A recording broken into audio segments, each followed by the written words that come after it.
আজকের এই অনুষ্ঠানটি অত্যন্ত বেদনাদায়ক বলবো আমি যাদের জন্য জুলাই যোদ্ধাদের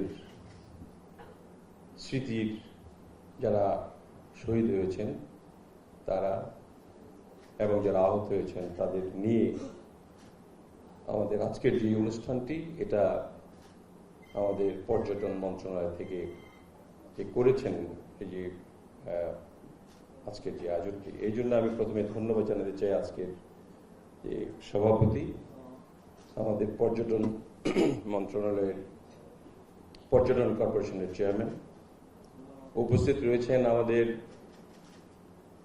মাননীয় মন্ত্রী এবং উপস্থিত আমাদের মন্ত্রণালয়ের সচিব সহ অন্যান্য নেতৃবৃন্দ জুলাই যোদ্ধাগণ শহীদদের মা বাবা আমার সামনে উপস্থিত আমাদের অনেক ঊর্ধ্বতন কর্মকর্তাগণ এবং সুধী মণ্ডলী আমাদের ছাত্রদলের ভাইরাও আছেন সবাইকে আমি সশ্রদ্ধ সালাম জানাই। আসসালামু আলাইকুম। আজকের এই অনুষ্ঠানটি আমি খুব সুন্দরভাবে বর্ণনা করলেন আমাদের সাকি ভাই মাননীয় পরিকল্পনা প্রতিমন্ত্রী কিভাবে এই যুদ্ধটি শুরু হয়েছে এবং শেষ হয়েছে। যদিও শুরু থেকে আমিও সম্পৃক্ত ছিলাম, শেষ দিকে আমি এসে আর থাকতে পারিনি, আমাকেও জেলে যেতে হয়েছে। আমাদের প্রায় সমস্ত সিনিয়র নেতৃবৃন্দকেই যাতে করে নেতৃত্ব দেওয়া না যায় সেই জন্য আমাদেরকে জেলে পোড়া হয়েছিল। আমার মনে হয় ঢাকায় যারা আমরা নেতৃত্ব দিতাম বিশেষ করে বাংলাদেশ জাতীয়তাবাদী দল থেকে তাদের আমাদের আজকের মাননীয় মহাসচিব ছাড়া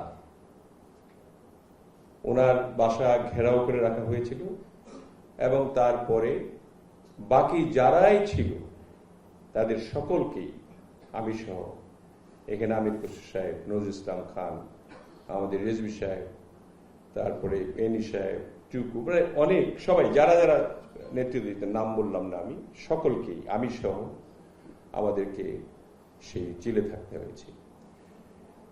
এবং আজকে এখানে আমি কৃতজ্ঞতা জানাই এবং এই কৃতজ্ঞতা জানাই শেষ হবে না, এই কৃতজ্ঞতার শেষ নাই, অশেষ কৃতজ্ঞতা যারা এই যুদ্ধে অংশগ্রহণ করে শহীদ হয়েছেন তাদের আত্মার মাগফিরাত কামনা করি, শহীদদের পরিবারের প্রতি আমি শ্রদ্ধা জ্ঞাপন করি এবং যারা আহত হয়েছেন চিরজীবনের জন্য এই বঙ্গুত্ব গ্রহণ করেছেন তাদের প্রতি সহমর্মিতা আমার চিরদিন থাকবে। আজকে তাদের এই যুদ্ধে যদি আমরা জয়ী না হতাম আজকে আমি বা আজকের যে প্রধান অতিথি আজকের আমার মাননীয় মন্ত্রী তিনি হয়তো এখানে বসে থাকতে পারতেন না, বা আপনারা যারা আজকে এখানে আমাদের কথা শুনছেন তারাও হয়তো এখানে এইভাবে বসে শুনতে পারতেন না। কাজে কৃতিত্ব, জুলাইয়ের কৃতিত্ব খুব বেশি বেশি করে তাদেরকেই দিতে হবে যারা আজকে স্টেজে আমাদের দুই পাশে যারা বসে আছেন, যারা তাদের স্বজনকে হারিয়েছেন, তারা কিভাবে আছেন আমরা জানি। আমরা চেষ্টা করেছি মাননীয় প্রধানমন্ত্রীর নেতৃত্বে জনাব তারেক রহমান যখন লন্ডনে ছিলেন তখন আমাদের স্কাইপের মাধ্যমে নির্দেশনা দিয়েছেন এবং একটা সেল গঠন করেছেন তিনি। আমরা বিএনপি পরিবার, এই যে এখানে যারা বসে আছেন এবং শহীদ পরিবারের পিতামাতারা, তাদেরকে তিনি সম্পৃক্ত করেছেন বিএনপি পরিবারের সঙ্গে। সেই পরিবারের সেল গঠন করে আমিও তার একজন উপদেষ্টা। সেই উপদেষ্টা হিসাবে আমরা প্রত্যেকটি জায়গায় আমরা চেষ্টা করেছি এই ইন্টিরিয়াম গভর্নমেন্টের সময় যে যাতে করে সরকার কিছু না করলেও আমাদের দলের পক্ষ থেকে, বাংলাদেশ জাতীয়তাবাদী দলের পক্ষ থেকে হলেও আমরা যতটুকু সামর্থ্য আছে তাদের কাছে গিয়ে হাজির হয়েছি। কাউকে কিছু সাহায্য করতে পেরেছি, কাউকে আমরা সান্ত্বনা দিয়েছি।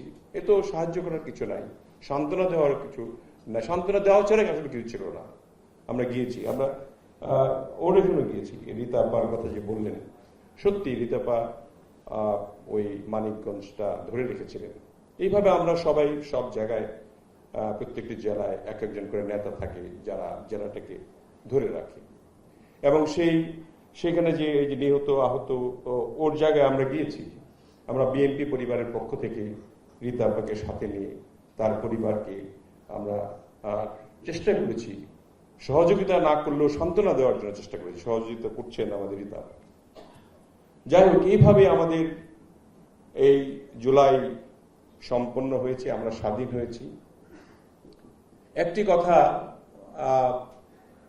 বলা উচিত যে ইদানিং ৭১-এর যে স্বাধীনতার মুক্তিযুদ্ধদের নিয়ে তুলনা করা হয় ২৪-এ, এটা মনে হয় ঠিক না। আমি বলি এইভাবে, ৭১-এর মুক্তিযোদ্ধারা দেশকে স্বাধীন করেছেন এবং ২৪-এর জুলাইয়ের যোদ্ধারা তারা দেশের সার্বভৌমত্ব রক্ষা করেছেন। এই সার্বভৌম দেশকে যদি এই ২৪শে জুলাইয়ের যোদ্ধারা যদি রক্ষা না করতেন, আমাদের সার্বভৌমত্ব থাকতো না এতদিন।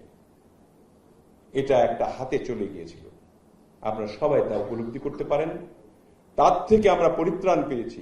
অতএব আমি বলতে চাই, স্বাধীনতা যুদ্ধে ৭১-এ যারা মৃত্যুবরণ করেছেন, শহীদ হয়েছেন, তাদের প্রতি যেমন শ্রদ্ধা, দেশকে স্বাধীন করার জন্য আমাদের আরো বেশি শ্রদ্ধা ২৪-এর যোদ্ধাদের জন্য, দেশের সার্বভৌমত্ব রক্ষা করার জন্য। কারণ সার্বভৌম দেশ না হলে স্বাধীনতার কোনো মূল্য থাকে না। সেই কারণে আমি আমার তরফ থেকে সারা জীবন তাদের প্রতি শ্রদ্ধাটি থাকবে, আমি যতদিন বেঁচে থাকব। আজকে সময়ের খুব স্বল্পতা আমি বুঝতে পারছি, কেন এরপরে নামাজ পড়তে হবে সকলকে। আমাদের চেয়ারম্যান সাহেব খুব সুন্দর কথা বলেছেন, সুন্দর একটা হিসাব তিনি করেছেন। জুলাই, ৩৬শে জুলাই, আমরা ৫ই জুলাই যখন স্বাধীন মানে সার্বভৌমত্ব রক্ষা করার স্বাধীনতা পেলাম, ৬ই জুলাই আমরা কিন্তু জেলখানা থেকে সবাই বেরিয়েছি। সরি, আগস্ট মানে আপনার ৫ই যদি বলেন ৩৫শে জুলাই আমরা বেরিয়েছি, ৩৬শে জুলাই আমরা বেরিয়েছি, নাকি ৩৭শে জুলাই বেরিয়েছি যদি জুলাই বলেন আর কি। অর্থাৎ ৬ই আগস্ট আমরা বেরিয়েছি। বেরিয়ে সরাসরি আমরা আমাদের মরহুমা বেগম খালেদা জিয়া, আমাদের দেশ নেত্রী, যিনি অন্যায়ের প্রতি আপোষহীন ছিলেন এবং এই ১৭টি বছর ধরে আমাদের আন্দোলনকে,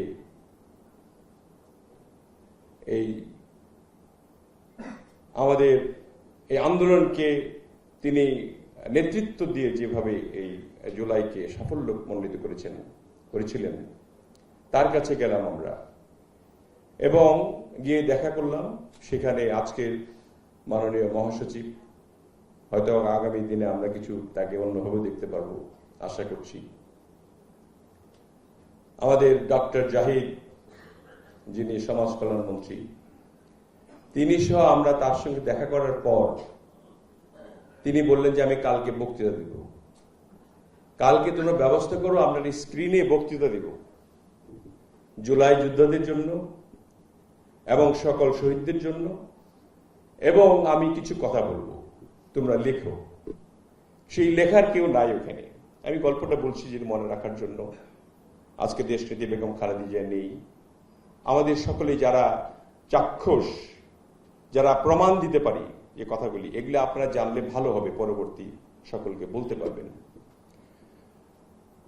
তিনি অসুস্থ অবস্থায় এই কথাটি বললেন। তারপর আমরা কি করি, খুব তাড়াহুড়া করে আমাদের জাহিদ ভাই, মাননীয় মন্ত্রী, এখন সমাজ কল্যাণ মন্ত্রী, তিনি একটা ক্যামেরার ব্যবস্থা করলেন এবং সেখানে শুটিং করার জন্য, একটা শুট নেওয়ার জন্য তার বক্তব্যকে ব্যবস্থা করা হলো। লিখলেন আমাদের মাননীয় মহাসচিব জনাব মির্জা ফখরুল ইসলাম আলমগীর, লিখে দিলেন। সেই লেখাটা তার ডিকটেশনে লেখা হলো, এবং তখন তিনি বললেন তার পরের দিন যে আমাদের এই জুলাই যুদ্ধের জন্য বা সার্বভৌমত্ব রক্ষা যারা করেছেন, যারা এই 17 বছর ধরে যুদ্ধ করে ফেসিবাদ মুক্ত হলেন, তাদের উদ্দেশ্যে যখন একটা আমাদের এই নয়াপল্টনে যখন বিরাট একটা মিটিং হলো, মানুষের সমাগম হলো, সেই সভায় তিনি স্ক্রিনে বক্তব্য রাখলেন যে প্রতিশোধ নয়, প্রতিরোধ নয়, আমাদের সার্বভৌমত্ব রক্ষার জন্য যারা জীবন দিয়েছে তাদের পাশে থেকে দেশটাকে গড়তে হবে। আপনাদের হয়তো যারা ছিলেন তাদের মনে আছে, প্রতিশোধ নয়, প্রতিরোধ নয়। তা আমরা আজকেও বলতে চাই যে আমরা প্রতিশোধ নিতে চাই না, প্রতিরোধও করতে চাই না। তাই বলে আপনি যা ইচ্ছা তাই করবেন তাও কিন্তু হতে দেওয়া যায় না। আপনি যা ইচ্ছা তাই বলে যাবেন, আমাদের যোদ্ধাদের অপমান করবেন, অথবা আমাদের শহীদ পরিবারের কোনো খোঁজ খবর না নিয়ে সেই ক্রেডিটটা আপনারা নেওয়ার চেষ্টা করবেন কেউ কেউ, সেটাও তো হতে দেওয়া যায় না। সেটাও আমরা যুদ্ধ করে রক্ষা করতে চাই না। আমরা আমাদের যে মানসিকতা রয়েছে সেটা দিয়ে এবং তাদেরকে বুঝিয়ে যে এই যে এখনকার যে অবস্থান সৃষ্টি করেছে জামাত ইসলাম এবং এনসিপি মিলে, এই সরকার কেবলমাত্র 5 মাস 5.5 মাস হয়েছে, এর মধ্যেই এই সরকারকে আর থাকতে দিবে না এরকম একটা আওয়াজ তুলেছে। সারা বাংলাদেশের মানুষ এক দফা এক দাবিতে যদি শেখ হাসিনাকে বিদায় করতে পারে, সেই সরকারটিকে তো কিছুটা সুযোগ দিতে হবে, সময় দিতে হবে।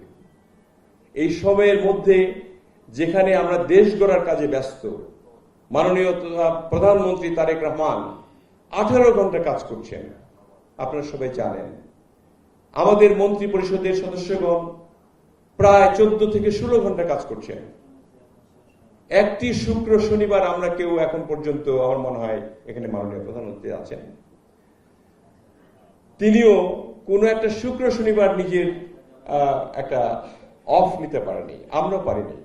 আমরা কাজ করে যাচ্ছি, আমরা দেশটাকে গড়তে চাই। দেশটার অবস্থা এমনই অবস্থা করে গেছে যে কোথাও যেখানে হাত দেন সেখানে শূন্য, কিছুই নাই, বিশৃঙ্খল, কোনোটার শৃঙ্খলা ছিল না, যা ইচ্ছে তাই। আমাদের মন্ত্রণালয়ের সেক্রেটারি সাহেব আছেন এখানে, কোনো ফাইল কোনোভাবে আমরা এর সিনক্রোনাইজেশন কোনো কিছু দেখি না, এমন একটা অবস্থা। যাই হোক, সেটা বিশদ বর্ণনা, এই বর্ণনায় আমি যেতে চাই না। আমি যেহেতু পর্যটন মন্ত্রণালয়ের দায়িত্বে প্রতিমন্ত্রী এবং আমাদের চেয়ারম্যান সাহেব যেহেতু একটা ডিক্লারেশন দিয়েছেন 36% এই জুলাই যোদ্ধাদের জন্য বা তাদের শহীদ পরিবারের জন্য আজীবনের জন্য তারা যাতে আমাদের হোটেল, মোটেল এবং যে কোনো আপনার রিসোর্ট এগুলি আছে সেখানে যাতে 36% ডিসকাউন্টে সারা জীবনের জন্য, যতদিন তারা বেঁচে থাকবেন, তাদের পরিবার থাকবে, তারা যাতে এই ডিসকাউন্টটা পায়। এই জন্য আমি মাননীয় মন্ত্রীকেও বলবো তিনি যাতে এটা এন্ডোর্স করেন। সেক্রেটারি সাহেব আছেন, তারা যাতে এটাকে এন্ডোর্স করে এই কথার সঙ্গে রাখা। তৎসঙ্গে আমি আরো কিছু কথা বলতে চাই, যেগুলি সম্ভব যদি হয়। আজকে আমাদের মন্ত্রণালয়ের আমরা সবাই আছি, মাননীয় মন্ত্রী আছেন, আমি আছি, সেক্রেটারি সাহেব আছেন। আমরা যদি এমন করতে পারি যে তাদের বিনামূল্যে যদি কিছু প্রশিক্ষণ দিতে পারি, যেমন আমরা কিছু প্রশিক্ষণ দিই ট্যুরিজম, হোটেল ম্যানেজমেন্ট, শেফ তৈরি করা, এগুলি কিন্তু আমাদের জায়গা আছে, আমরা এটা তৈরি করে থাকি, ট্রেনিং দিই। সেগুলি আমরা বিনা আপনার মূল্যে জুলাই যারা আহত যারা আছে তাদেরকে যদি দিতে পারি, সেটা একটা আমি মনে করি আমাদের মন্ত্রণালয় থেকে অ্যাডেড ভার্সন হবে, একটা তাদের জন্য কিছু করা হবে। সেই সঙ্গে আপনার পর্যটন স্পটগুলিতে আমাদের কিন্তু কিছু কিছু স্পট আছে, টাকা লাগে ঢুকতে, টিকিট লাগে, তাদের জন্য টিকিটগুলি যদি ফ্রি করে দেওয়া হয়, তারা তো সার্বভৌমত্ব রক্ষা করেছেন, এই দেশটাকে বাঁচিয়েছেন। সেই জন্য তাদের এই প্রস্তাবটাও আমি রাখতে চাই। এবং আপনারা যারা এখানে আছেন, উদ্যোক্তা আছেন, অনেকেই ব্যবসায়ী আছেন, এবং আমাদের কর্মকর্তারা যারা আছেন, ঊর্ধ্বতন কর্মকর্তা, আমার সামনে বসে আছেন বেবি চেকের চেয়ারম্যান সাহেব, মানে ক্যাবের চেয়ারম্যান বললে আপনারা বেশি করে চিনেন, এয়ার ভাইস মার্শাল সিদ্দিক সাহেব, তার অনেক সুযোগ আছে চাকরি দেওয়ার। আপনার ধরেন second class, third class, even fourth class কিছু কর্মচারী যারা আহত হয়েছে তাদেরকে যদি কিছু চাকরি দেওয়া যায়, অথবা আমাদের যে শহীদ পরিবারের আত্মীয় স্বজনদের যদি একটু চাকরিতে দেওয়ার জন্য একটু ফেসিলিটেট করা যায়, তাহলে আমাদের মন্ত্রণালয়টা একটা শান্তি পাবে যে আমরা শহীদ পরিবারের জন্য বা যোদ্ধাদের জন্য কিছু করেছি। এটা আপনি করতে পারেন, বিমান করতে পারে, আমাদের অন্যান্য সংস্থা, এমনকি আমার চেয়ারম্যান, পর্যটনের চেয়ারম্যান সাহেব করতে পারেন। তাদেরকে একটা ওইরকম ভাবে কিছু কিছু লোকের জন্য কোটা রেখে চাকরি দেওয়া, সেগুলি হয়তো আমরা পরবর্তীতে আলোচনা করে মন্ত্রণালয়ে আলোচনা করে তারপরে আমরা হয়তো ক্যাবিনেটে নিলাম। এই পর্যায়গুলি আমরা করতে পারি। এই উদ্যোগগুলি নিলে তাদেরকে সারা জীবন মনে রাখা হবে, তাদের জন্য কিছু করা হবে।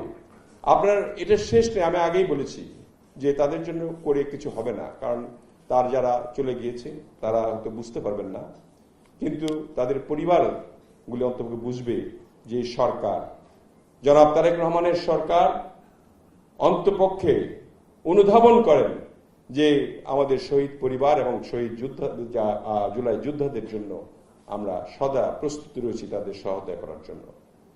আমি মনে করি আজকে আমরা এই অঙ্গীকার নিয়ে আজকে আমাদের এই অনুষ্ঠানটি শেষ করা দরকার। আমাদের পরে হয়তো মাননীয় প্রধানমন্ত্রী বক্তব্য রাখবেন। তার বক্তব্য আমরা নিশ্চয়তাগুলি চাই, যে নিশ্চয়তায় আজকের এই অনুষ্ঠানটি পরিপূর্ণ হবে। আপনাদের সকলকে অনেক ধন্যবাদ। আপনারা অনেক কষ্ট করে অনেকক্ষণ ধরে শুনছেন আমাদের কথাগুলি, এবং এটাই দরকার। আমাদের এই সহ্য শক্তিটা থাকা দরকার। আমাদের একটু ধৈর্য ধারণ করতে হবে। আমাদের প্রত্যেকটি বিষয়ে ধৈর্য ধারণ করে আমাদের এই দেশটাকে একটি জায়গায়, যে জায়গায় আমাদের মাননীয় প্রধানমন্ত্রী তারেক রহমান নিতে চান, আমরা নিতে চাই, আপনাদের প্রত্যাশা, সেগুলি সব মিলিয়ে যাতে পূরণ করতে পারি আমরা সবাই। এটাই থাক আজকে আমাদের ভরসা এবং আশা। আপনাদের যারা আমাদের সাংবাদিক ভাইরা আছেন, ক্যামেরাম্যানরা আছেন, আপনারাও এগুলি পারলে তুলে ধরবেন। আশা রাখি সব মিলিয়ে আমরা একটি ভালো বাংলাদেশ পাবো। ধন্যবাদ সকলকে। সালাম আলাইকুম। বাংলাদেশ জিন্দাবাদ।